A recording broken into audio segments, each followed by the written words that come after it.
Hello, Squipperoni Pizza. I'm IRDM, and this is Stealthy Septile. 안녕하세요, Skippers. IRDM no me dijo que pondría subtítulos, entonces no sé si me entienden ustedes. And we're hosting Squip 5. 95 people responded to this round, submitting a total of 103 responses, so the top 10 contestants will receive a prize, and the top 47 will survive. We had a VPR of 35.16, which is less than last time! Okay, Squip is cancelled. IRDM, you still have to do Squip. Put down the big red button. Ugh, fine. I guess we can continue. Here are our amazing super voters. Not Goatman, Solar Azu, Rarson, Fargield Alt, Just a Toad BB, OG Frag, J-Dude, Shimmering Stars, AA3229, Everest NC, It's Amberland, Stealthy Septile, Jokingly Evil 56952, Melon Slice, H2 Oceanic, Connor the Gamer, Foxfresh, Kpan 400, 6381, Stranatos, Imaginary Neon, Cyan OSC 13858, Luis number 69, PC36 Thorn, Average User 11, Great Golden Goat, Andrew 17426, Riziki Mazuat, a random contestant, Sick Tawabu, I am Stonebone, and, as always, Natural Splatnadian Enemy 1234568. The prompt this round was, invent something that solves a problem in an unusual way. As per tradition, we'll start with the winner. This person outperformed the rest of the competition by a solid 6%, writing a joke with near universal appeal. It seems Goatman's Hunger Games simulator from last round was prophetic, because the same person that won it won this round. You also may recognize them if you watched Deckard V's game theory video. It's Cow Heaven. With their response, stuck in traffic, these colorblind glasses turn red lights into green lights, allowing you to drive through traffic lights instantly. Truly excellent work, and a surprise victory from a former one-lifer with only a single prize to their name up to this point. Congratulations! In second, we have Chad again, pulling a number 1 Sigma Rizlord with his response, the Uncertainty Bot can answer any question. What's this water source called? Well, what does a gun do? Shoot. If you remember, Chad won last round, so this makes him the first person to make it to the podium twice, not to mention twice in a row, as well as the first and perhaps only person to prize 5 rounds in a row. Insanity! You'll also notice that the first and second placers this round are both Michaels. Is this a Michael revolution? Well, no, because only 2 other Michaels even survived this round. Keep fighting for your species, guys. In third, Mario Fan immediately becomes our second repeat podium placer with his response, "Coworkers' breath stink? Offer them a glue-flavored gumball. Those mouth breathers will be left speechless. Ask our taste testers." And in fourth, for the first time ever, I'm actually going to read it out because I like it. The curse is over! Kalkvetch makes a great reference with difficulties engaging students, cliches enhance learning. Yep, that's me. You're probably wondering how I factored secant squared of x minus 4. In sixth, Mazuat somehow manages to prize despite having emojis in his response. You're sad? Great! You'll love the head inverter. It rearranges your facial features, finally turning your frown upside down. In eighth, Twee said, paint shoes. When losing belongings, just retrace your steps. Extended use may cause repainted floors, annoyed homeowners, property damage charges. In ninth, Xynthia also prizes with an emoji. Cheese shortages? Try our mafia gangsters for hire. Hey, Tony, I smell a rat. And rounding out the prize zone, we have... Oh no. The co-host bias allegations, they're... Oh no. Stealthy Septile places 10th with her response, bothered by noises? Send us your ear. We'll modify it, adding unparalleled sound resistance. Reattachment to body not guaranteed. Yay! Guys, I think the Mini-Twelve Fairness Bureau is after me. They said they would launch an investigation if this happened again. Stealthy, we have to run! Hey, I take no blame for this. You're the one who couldn't get enough funding for Squip and had to resort to the black market. They're here, Stealthy! I knew this day would come! I can't go to jail again! Ah!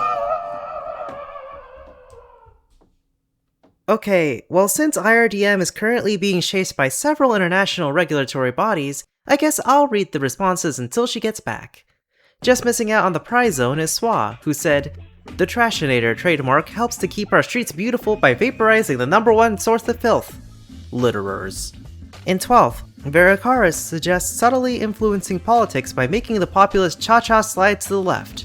And in 14th, an artichoke has their best performance yet, turning the drunk driving joke on its head by saying, "Drunk driving is illegal, but I still need to get home after a fun night with friends. Introducing walking." In 18th, Marbles32 says, "Getting mad at mosquitoes biting you? With our new lead syringes, your bloodstream has never been more poisonous." In 21st, we have Thundercube, who...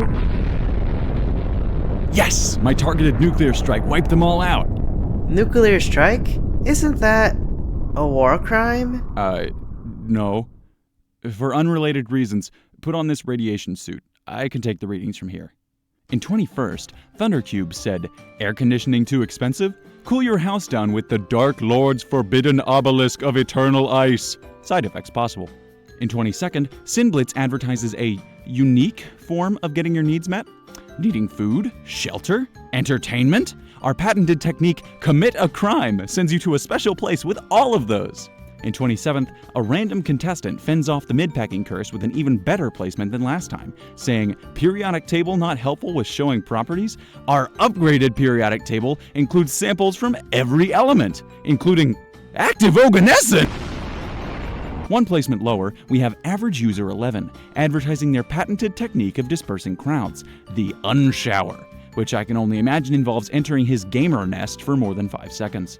Then we've got Neo Geo, who will use a high-pressure garden hose to blast the childhood trauma out of your frontal lobe, and I Am Stonebone, who will replace your bug bite problem with a bear problem.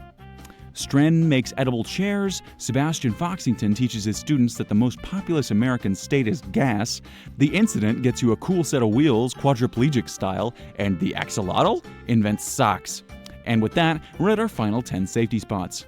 The final 10 people who will be surviving another day are Lucky, Crazy Blues, Chicken Lee, Monochrome, Stefan, A Faster Slowpoke, The Golden Goat, PC36, and Series, somehow surviving with a response that includes a GIF link. Sadly, the co-host blessing does not extend to past co-hosts, and Intersecting Planes loses by less than 1%.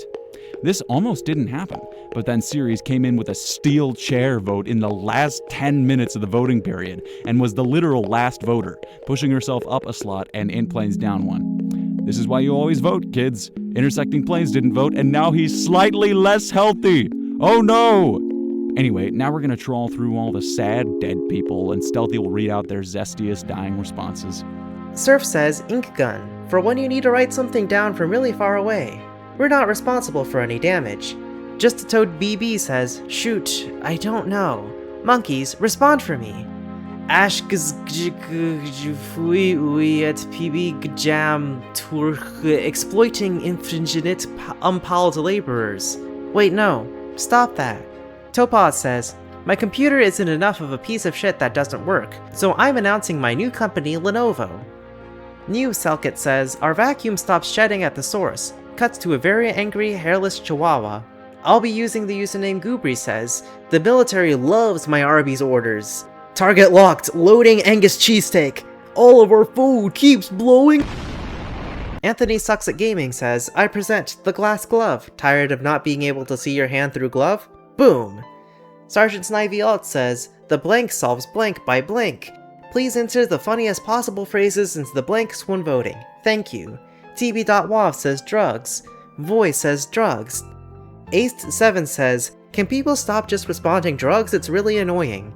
Natalie says, "I've had enough of Squip. IRDM personally messaged me saying I was banned for being too stupid. This really happened. And then they punched me in the face and stole my wallet. Do not let Squip continue. Hashtag Squipping got me tripping. Hashtag Squip downvoted my infant daughter. Support the cause here." And then it links to an actual GoFundMe page because Natalie is insane. Solorazu says, "Abridged. Drugs, drugs, drugs, drugs, drugs, drugs, drugs.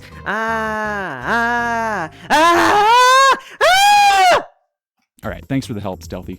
Now we must once more march straight from the tragedy of death into the beauty of statistics! After this round, we now have 83 contestants left, composed of 21 3-lifers, 35 2-lifers, and 27 1-lifers. But these numbers are bound to change next round, especially because of a gameplay element I mentioned in the last video. Since we're now under 100 contestants, life decay will begin, EWOW style. This means that after Squip's 6 results are calculated and life losses are distributed, if you still have 3 lives, you'll automatically have 1 life deducted, and in exchange, you'll receive a DRP for Squip 7. This can stack with the regular prizing DRP, meaning that if you're at 3 lives right now and you prize in Squip 6, you get a triple response prize. Wowee! And the same thing will happen down to 1 life after we hit 50 contestants, but we're not there yet, so currently life decay will only affect 3-lifers.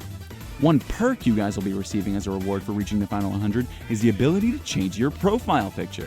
The contestant count is finally down to a manageable enough number that I think I can handle it, so if you want to switch your profile picture or finally abandon your Michael, DM it to me as a catbox link on my vote recording alt @WeAreDM before voting closes for any given round, and I can update it for that round. Okay, now for actual statistics. First off, our NR frontrunner, which has been suggested to be called either the Super Squipper or the Big Squipper, is of course Chad. He's really starting to pull away from the pack, almost a full 30% ahead of our second placer, Vera Karis. Additionally, in this top 20, we can see our highest 2-lifer is now Sable Eye, who unfortunately breaks away from Chad in the perfect prizing streak by surprisingly food-teching this round. This does keep her in the interesting category of those who have exclusively prized or died every round, which also includes Chad, but more interestingly includes 19th placer H2 Ocean, who makes an excellent recovery this round by prizing after dying twice in a row. A little ways lower, we can see our highest 1-lifer, J-Dude, just barely getting beaten by our lowest 3-lifer, round winner Cow Heaven. Another bit lower, we can see our highest dead contestant, the tragically unlucky Lego Birds 8, followed by our lowest 2-lifer and the author of this round's most baffling response, Solar Azu. Finally, we have our lowest surviving contestant, the amazing round 4 prizer who decided to blow her shiny new extra life by DNPing Clover Pepsi.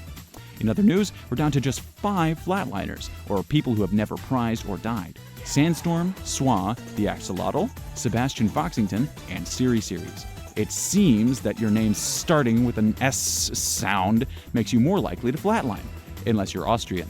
And for our more usual statistics, our most controversial response was Jestitude BB's joke about unpaid monkey laborers, which almost broke the all-time standard deviation record set by Eglet's drugs in round 1.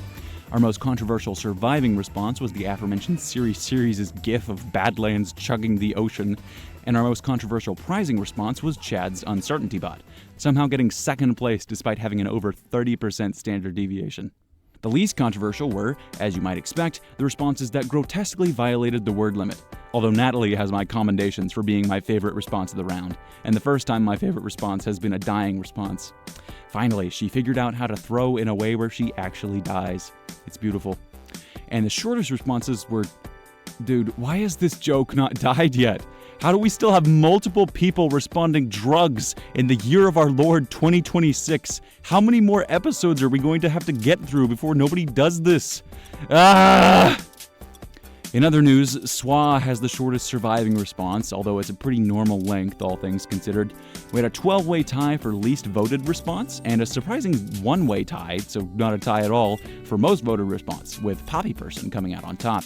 In terms of consistency, as you might expect, Chad is still on top, with a variance window of just 8.16%. But Melon Slice and Sandstorm are both hot on his tail, retaining respectable consistency at slightly lower thresholds. In fact, all 5 of our flatliners can be found in this top 20.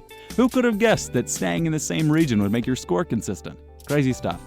We also, of course, still see a random contestant all by his lonesome in the 1-life category, but a good handful of 2-lifers have appeared, mostly as a function of Squip having fewer living contestants. The top 20 is almost a quarter of all living players now. Wow!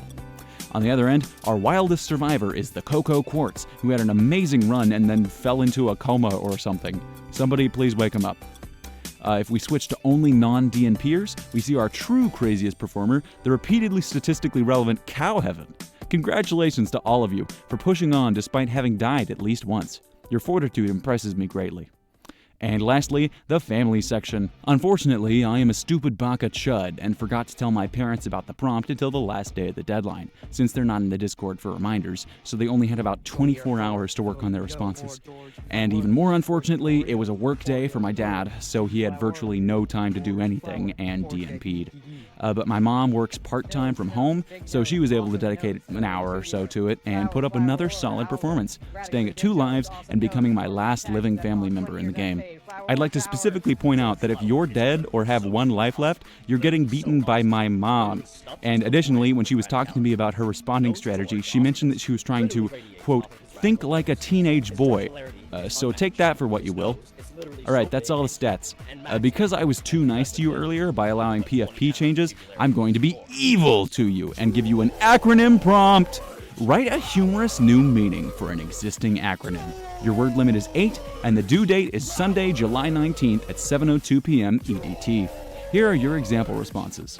Thanks once again to the tangy carcinogen lemon venom for making all the art for this episode. Thanks to the humorously malicious jokingly evil for providing some of the background music. And thanks to the FBI for being chill about that thing I did in 2011.